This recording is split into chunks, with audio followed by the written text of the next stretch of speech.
Welcome to my channel. DLink router setup made easy, step-by-step installation guide. 1. Unbox the router. Take out the DLink router, power adapter, Ethernet cable, and user manual from the box. 2. Connect router to modem. Use an Ethernet cable to connect your modem to the router's WAN, internet port. 3. Power on the router. Plug in the power adapter and turn on the router. Wait until the LED lights become stable. 4. Connect your device. Connect your mobile phone or computer to the default DLink Wi-Fi network or use a LAN cable. 5. Open a web browser. Open any browser and type 192.168.0.1 or DLink router, local in the address bar.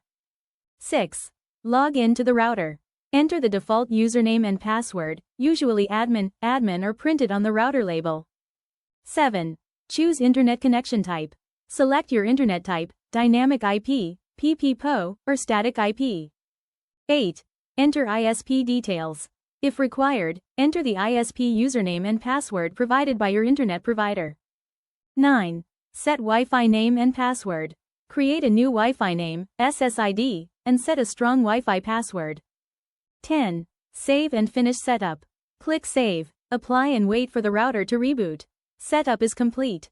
Thanks for watching, like, comment and subscribe.